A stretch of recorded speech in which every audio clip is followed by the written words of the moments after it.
E aí, pessoal, tudo certo? Hoje nós vamos começar uma série de vídeos sobre as emergências endócrinas. Então, a gente vai falar das emergências relacionadas à glicemia, as emergências relacionadas à glândula adrenal e à glândula tireoide. Hoje nós vamos falar das emergências hiperglicêmicas, falar do estado hiperosmolar e da cetoacidose diabética. Então, vamos lá. Primeiro eu quero dizer para vocês que a gente vai focar aqui na cetoacidose diabética, até porque ela é a emergência hiperglicêmica que acaba mais aparecendo.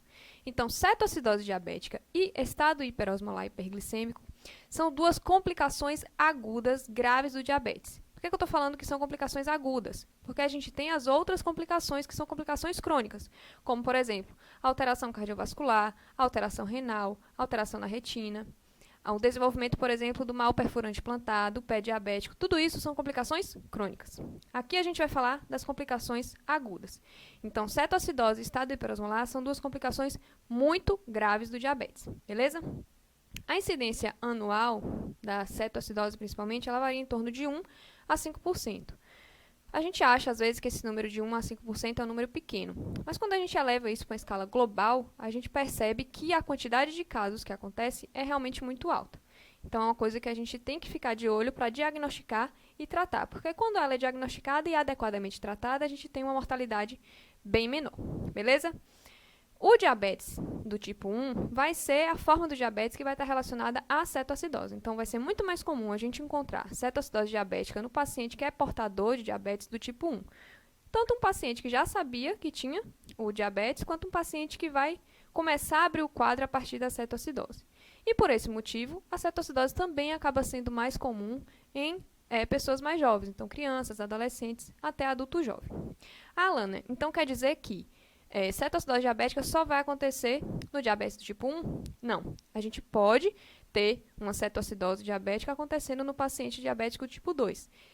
Sobretudo pacientes que são insulinopênicos, ou seja, já teve uma falência do pâncreas e ele não consegue mais produzir insulina. A gente vai ver mais na frente que, para ter cetoacidose, a gente não pode ter insulina. Se a gente tem insulina, ela consegue bloquear a formação dos cetoácidos. A gente vai ver isso mais lá na frente. Tem uma incidência maior em mulheres, e aqui eu falo de novo da cetoacidose diabética, até porque o diabetes do tipo 1 é mais comum em mulheres, então acaba sendo essa incidência maior em mulheres. Tem um bom prognóstico quando adequadamente tratado, diferente do estado hiperosmolar, que é uma condição um pouco mais rara, mas ela é bem mais grave.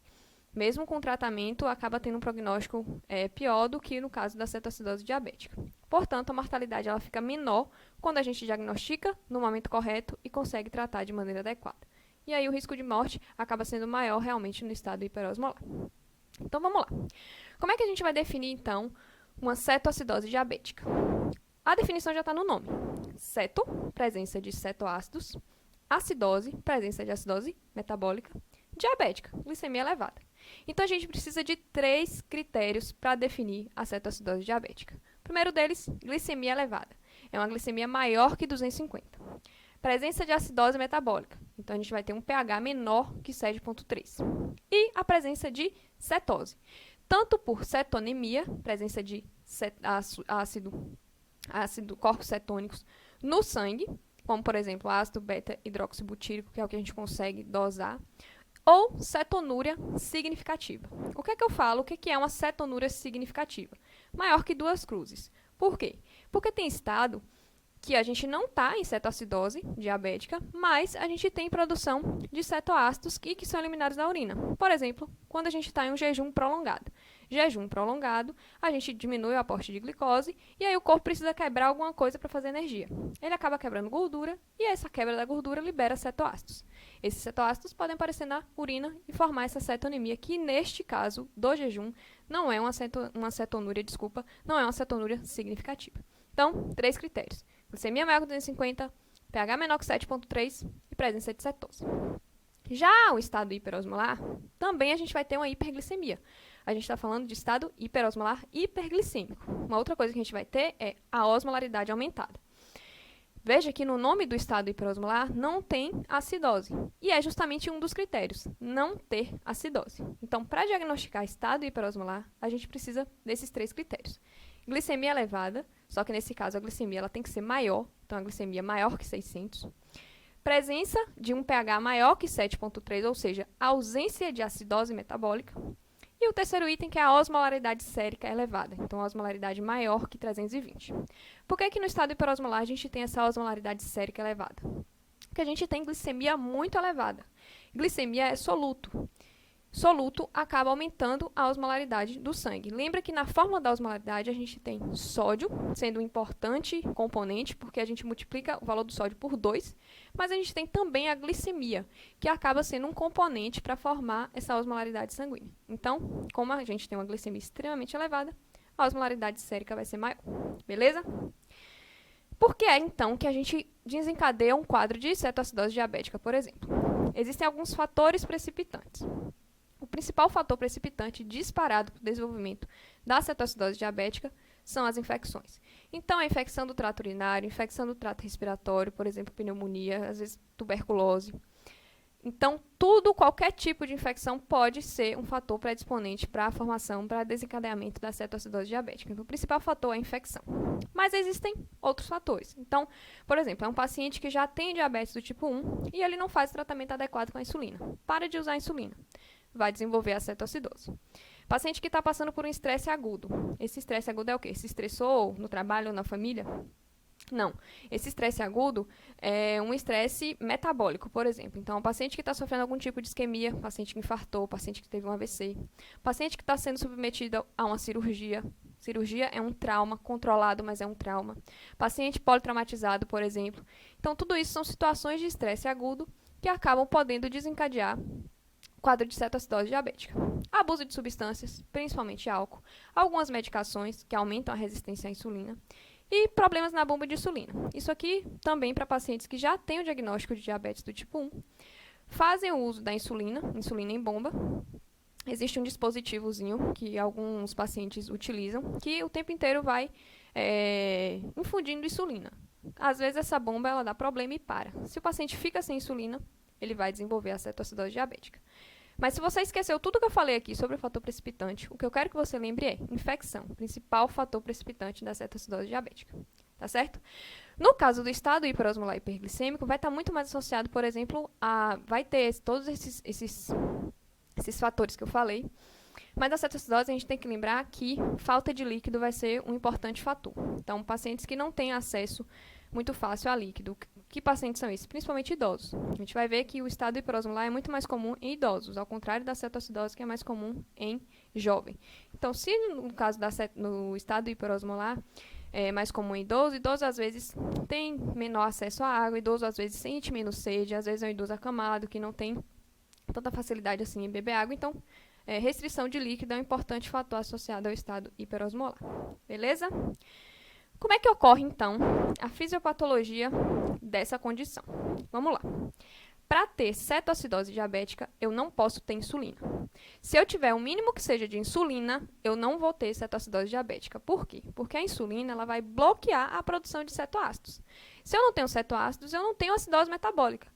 Se eu não tenho acidose metabólica, por mais que eu tenha uma hiperglicemia, eu não vou ter cetoacidose. O que eu vou ter é um estado hiperosmolar hiperglicêmico. Beleza? Então, eu preciso da falta absoluta de insulina. Com essa questão da falta absoluta de insulina, eu vou ter glicose pairando no meu sangue. Essa glicose vai cada vez mais aumentar porque eu não tenho insulina para jogar essa glicose para dentro da célula. Minha célula entende que eu não tenho energia, porque a glicose, por mais que esteja ali no sangue, ela não está entrando para dentro da célula. Então, o pâncreas entende que as células não estão tendo energia e começam a liberar mais glucagon, que é um hormônio contrarregulatório hiperglicemiante, para mandar mais glicose para o sangue, para ver se essa glicose entra na minha célula. Além disso, outros hormônios contrarregulatórios vão ser elevados. Então, a adrenal começa a mandar mais cortisol e a gente também tem aumento das catecolaminas. Todos esses hormônios juntos vão promover a hiperglicemia, a partir da quebra do glicogênio para transformar em glicose e a partir da transformação de outras substâncias em glicose. Então, transformação de aminoácido em glicose, transformação de ácido graxo em glicose, não, em energia, desculpe, e também em glicose. Mas transformação de ácido graxo em energia e transformação de aminoácido em glicose, que é o que a gente chama de gliconeogênese, formação de nova glicose. Beleza? Pronto. Aumentou esses hormônios contrarregulatórios, a gente aumenta ainda mais a glicemia. Mas não adianta de nada, porque não temos insulina para colocar essa glicose para dentro. Se a gente não tem energia a partir da glicose, nosso corpo entende que a gente precisa procurar energia de outro lugar. Então, o que ele começa a fazer é quebrar a gordura. Então, favorece o catabolismo e favorece o metabolismo da gordura, porque vai começar a quebrar a gordura.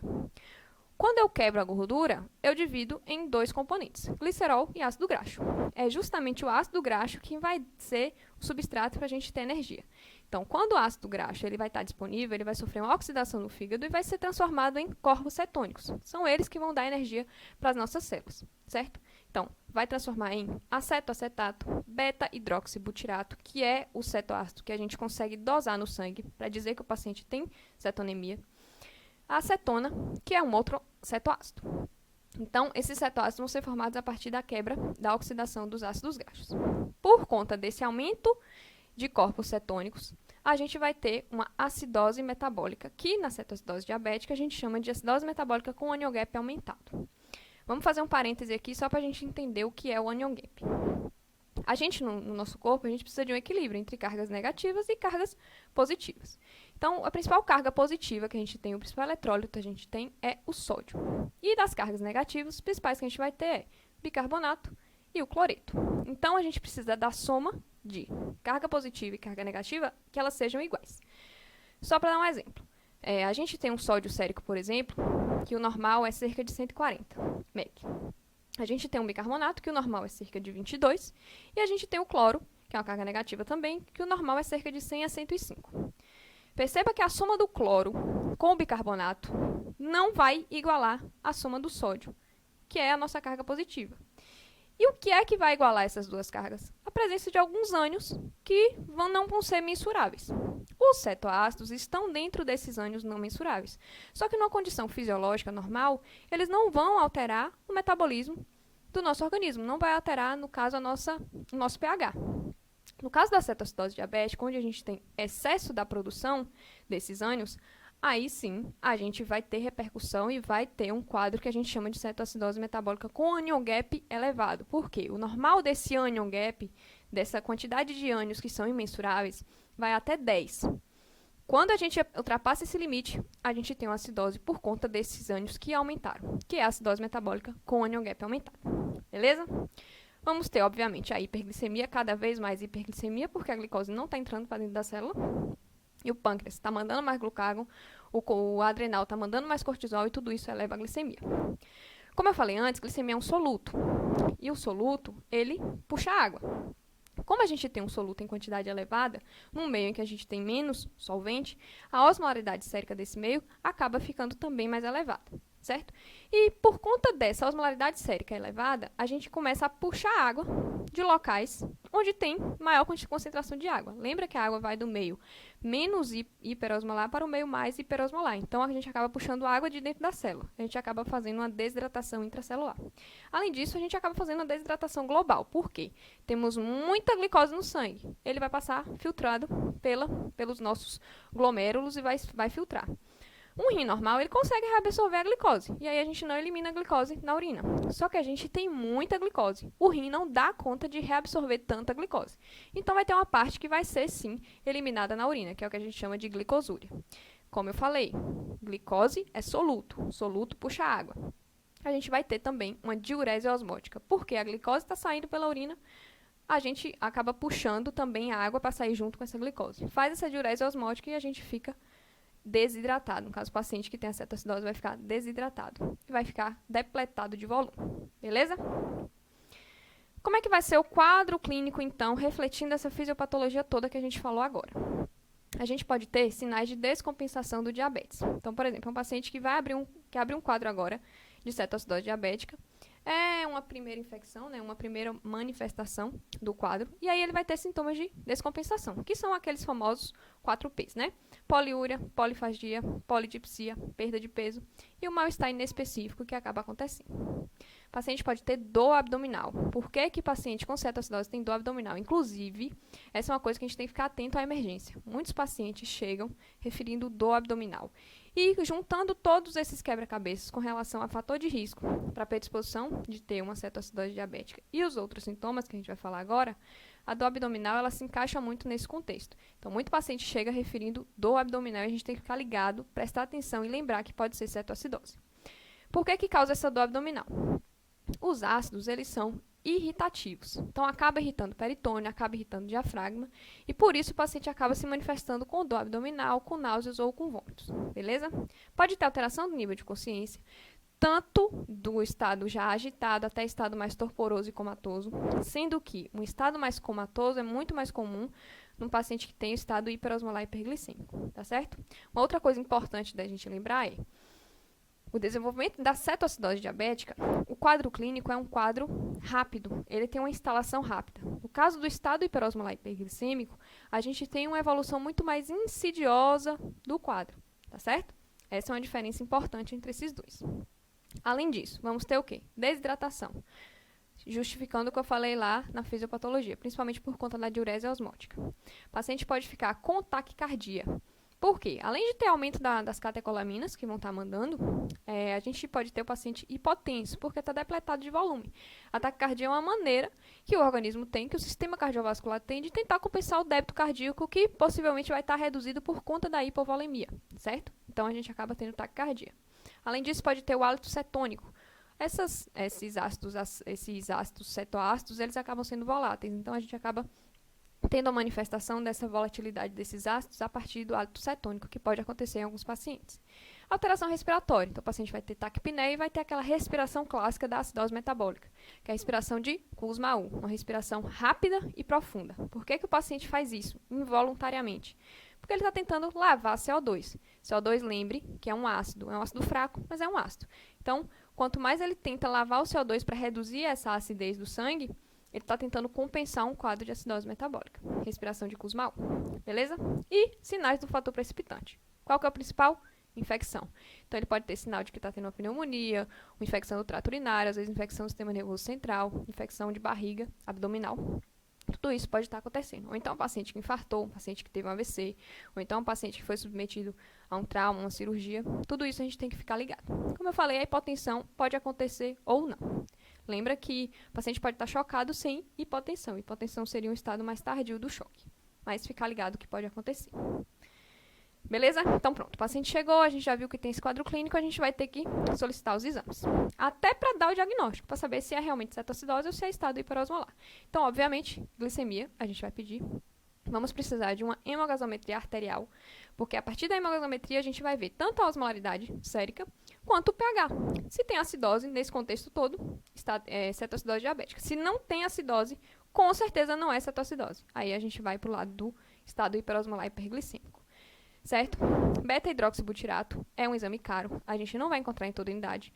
Então, a gente coloca aqui só para vocês terem em mente que dá para pedir para a gente ver se tem realmente cetonemia. O caso que a gente vai mais encontrar é tentar procurar essa cetonúria. Então, vai ser a partir do sumário de urina. Lembre que a cetonúria ela tem que ser significativa, maior que 2 cruzes, pelo menos, certo? O hemograma, que a gente vai ver se tem uma possível leucocitose, por exemplo. E aí, a gente vai dizer que associado a sintomas de uma infecção, a gente tem uma leucocitose, a gente vai pensar mais que o fator desencadeante foi infeccioso mesmo.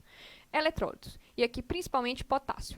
Gente, falou em cetoacidose diabética, a gente tem que lembrar do potássio. A gente vai ver mais pra frente por que a gente tem que lembrar do potássio. Obviamente, sódio, magnésio, cálcio, cloro, a gente vai pedir tudo isso junto. Mas o potássio é essencial aqui.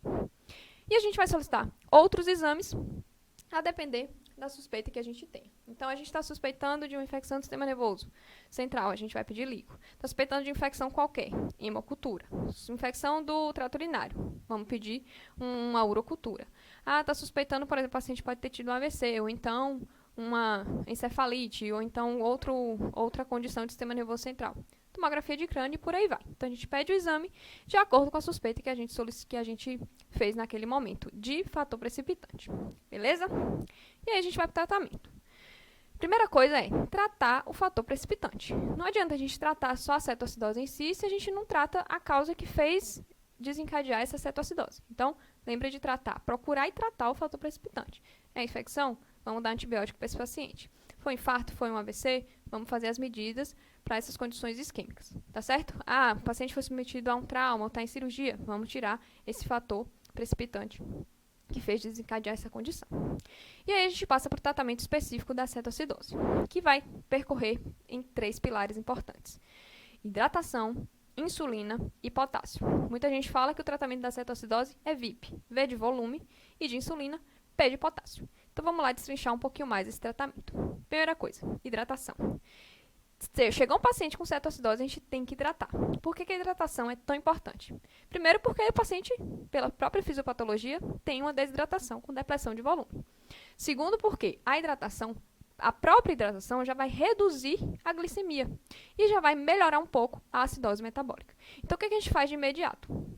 10 a 20 ml por quilo de soro fisiológico, 0,9%. Então, a gente já vai começar a fazer 1.000 ml aí de soro fisiológico para esse paciente e depois deixar uma manutenção de 500 ml hora depois que a gente já estabelece uma euvolemia, certo? Então, o que os protocolos dizem? Que a gente utilize o soro fisiológico a 0,9% inicialmente e depois a gente avalie como é que está o eletrólito, nesse caso aí, o sódio. Se a gente tiver um sódio elevado, ou um sódio normal para elevado, a gente vai tirar esse soro fisiológico a 0,9% e vai introduzir o soro ao meio, que é o soro a 0,45. Por quê? Para a gente não estar dando tanto sódio para esse paciente. E outra, soro fisiológico só tem de fisiológico o nome. Não é fisiológico o soro fisiológico. O que a gente pode causar dando muito soro fisiológico para o paciente é uma acidose metabólica hiperclorêmica. Então, você imagina, a gente junta a acidose metabólica que ele já tem com a acidose hiperclorêmica. Então, uma das coisas práticas que a gente acaba aprendendo tem paciente que precisa de muito volume. Então, paciente que precisa de cerca de 3 litros, 3,5 litros de volume nesse momento inicial. Então, a gente pode optar pelo Ringer lactato, que é um pouco mais fisiológico do que o soro fisiológico. Mas o que a gente tem que entender aqui é que a gente precisa hidratar. Hidratação é importantíssimo. Vamos para a insulina agora. Vamos colocar insulina para esse paciente? Não vamos colocar insulina para esse paciente. Antes de colocar insulina, olha para o potássio. Não começa a insulina sem olhar o potássio. Por que eu estou falando isso? Porque potássio tem medo de insulina. Toda vez que a gente infunde insulina no paciente que está hiperglicêmico, o potássio vai cair. E se esse potássio cai, faz uma hipocalemia grave, a gente tem uma condição gravíssima. Por quê? Porque pode desenvolver arritmia maligna, inclusive para parada cardiorrespiratória. E aí você tinha um paciente que tinha cetoacidose diabética, ele evolui para parada porque você deu insulina, o potássio caiu e você não lembrou do potássio. Então, antes de começar a insulina, olha para o potássio. Se o potássio estiver baixo, um potássio de 3,3, a gente não vai começar a insulina. Ah, mas o paciente está com HI no glicosímetro. HI é uma glicemia que a gente nem consegue mensurar no glicosímetro. Não interessa. Vamos primeiro repor o potássio. Pronto. Potássio menor que 3,3, a gente repõe esse potássio. Repõe o potássio. Depois que repôs o potássio, aí sim, a gente pode iniciar a bomba de insulina. Vamos iniciar com o potássio no soro de manutenção também, porque esse potássio estava baixo, a gente repôs, mas a gente coloca um potássio de manutenção no soro de manutenção. Beleza. O potássio está normal. Então, o potássio está entre 3,3 e 5. Ah, se o potássio está normal, eu posso iniciar a insulina. Posso. Agora, coloca potássio junto com o soro de manutenção. Por quê? Quando a gente colocar a insulina, o potássio vai cair. Então, a gente precisa ter essa segurança basal aí do potássio que a gente vai colocar lá no soro de manutenção. Coloca lá 20 a 30 mg de potássio. Ah, o potássio está alto, está maior que 5. Ah, então beleza. Vamos começar a insulina tranquilamente, porque o potássio está alto, mas ele vai cair quando a gente começar a dar insulina. E aí a gente esquece o potássio? Não. Aí a gente tem que monitorizar sempre. Então, a gente vai monitorizar esse potássio a cada 2 horas. Pela hemogasometria arterial mesmo, que é um exame mais rápido. Então, a partir daí, a gente vai monitorizando o potássio. Se começar a ter queda do potássio, a gente fica de olho para poder fazer a reposição. Certo? Pronto. Já olhamos para o potássio, podemos começar a insulina. Como é que a gente começa essa insulina? Então, a gente vai fazer um bolus de 0,1 unidade por quilo em bolos e deixar uma manutenção de 0,1 unidade por quilo por hora em bomba de infusão. Isso de insulina regular. Uma forma fácil da gente lembrar e uma solução fácil da gente fazer é pegar 100 unidades de insulina regular, que equivale a 1 ml, e diluir em 99 ml de soro fisiológico. A gente faz uma solução aí que a gente tem 1 unidade por ml. Então, por exemplo, se a gente tem um paciente de 60 quilos, ela precisa de 0,1 unidades por quilo por hora. 60 vezes 0,1 dá 6. Vai dar 6 unidades por hora. Naquela fórmula que a gente fez, naquela solução que a gente fez, é 1 ml por 1 unidade. Então, a gente vai fazer 6 ml por hora na bomba de insulina. Certo? É isso que a gente vai deixar de manutenção. E aí, a gente tem que monitorizar essa glicemia a cada 1 hora, monitorizar o potássio a cada 2 horas. E a gente tem que reduzir essa glicemia em cerca de 50 a 70 miligramas por decilitro por hora. Por que a gente não pode baixar a glicemia demais?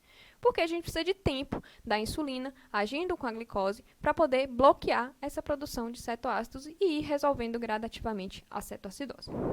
Beleza? Então, a gente tem que reduzir devagarzinho. Tanto é que alguns protocolos ainda colocam que quando a gente chega na glicemia menor que 200, a gente adiciona soro glicosado ao soro de manutenção. Justamente para a gente não cair essa glicemia tão rápido. Certo? Tá.